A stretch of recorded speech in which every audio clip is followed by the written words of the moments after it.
학생 지도, 교육 지도를 위한 교사의 행위다. 이렇게 해명을 했습니다. 교육청에서 내린 징계 처분이 이 학교에서 어떻게 바뀌었는지 저희가 그래픽으로 준비해봤습니다. 함께 보시죠. 네, 먼저 서울시 교육청이 지난해 12월과 올해 3월 두 차례 감사를 통해서 이런 성추행 파문이 발견됐는데도 이 같은 사실을 교육청이 신고 혹은 보고 의무를 갖고 있는 교장에 대해서 일단 교육청이 정직의 중징계를 내렸습니다. 그런데 이 S여중의 학교 측에서는 그냥 구두 경과로 처분을 바꿨어요.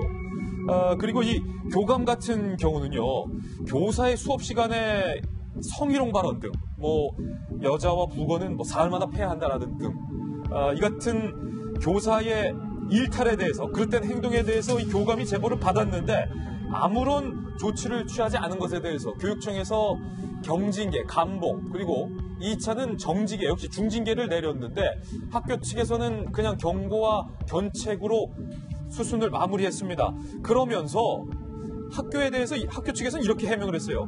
성희롱은 성범죄가 아니기 때문에 교감이 신고를 할 의무가 없다. 이렇게 밝힌 겁니다. 그리고 아까 성기를 여학생에게 문지르거나 아니면 여성의 팔뚝살을 만지거나 아니면 성희롱적인 그런 발언을 했던 교사들에 대해서 교육청에서 강한 감봉 또는 이 경징계의 징계를 내렸는데 학교 측에서 그냥 구두 경고로 마무리를 했습니다. 그러면서 이렇게 학교 측은 해명을 했습니다.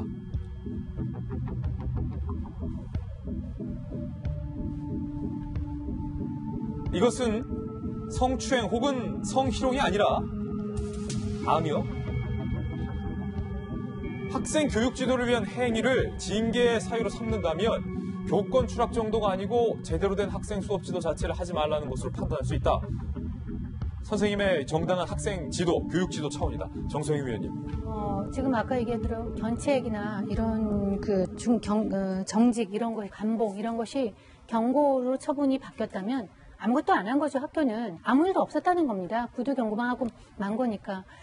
그러면은 달라진 건 없어요. 학생들이 아까 얘기했지만 용기를 내서 작년 12월에 SNS에 올린 글에 대해서 교장은 뭐라고 얘기했냐면 전교생 대상 교내 방송을 통해 학교 명예를 훼손하는 경우에는 철저하게 내용을 밝혀 법적 책임을 물을 것이다 라면서 오히려 학생들을 압박하는 발언을 했고요.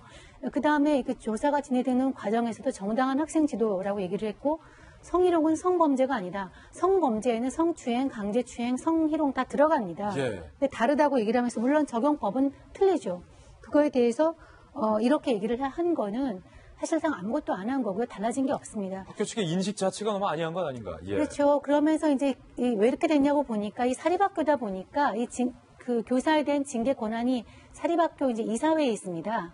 이사회에 있으니까 이사회가 징계 의결권을 다 독점하고 있으니까 교육청에서 이렇게 징계 요구권이 와도 본인들의 권한이 다 있으니까 그걸 무시하고 자기네들대로 가벼운 징계를 이제 한 거죠. 예. 그 왕왕 이제 사립학교에서 이런 일들이 벌어지는데 이렇게 되면 저는 이런 걱정이 됩니다. 그 사립학교는 이런 성추행이나 이런 학생들을 위한 성범죄가 있을 경우에 오히려 지금 형법이나 다른 것도 있지만 더 엄정하게 됩니다. 만약에 이렇게 경징계로 마무리하게 되면은 불가피하게 지난 노무현 정부에서처럼 사립학교 법을 개정해서 징계권을 집어넣는 식으로 오히려 사립학교의 자율권을 위축시키는 그런 사회적 압력이 되기 때문에 사회적 요구가 있기 전에 먼저 강하게 해야 되는데 오히려 이렇게 하게 되면 오히려 역풍이 불지 않을까 굉장히 우려되는 측면이 있습니다. 성희롱은 성범죄가 아니다. 그런 것 같고 그래. 혹은 교사의 같은 행위는 학생 지도 차원이다.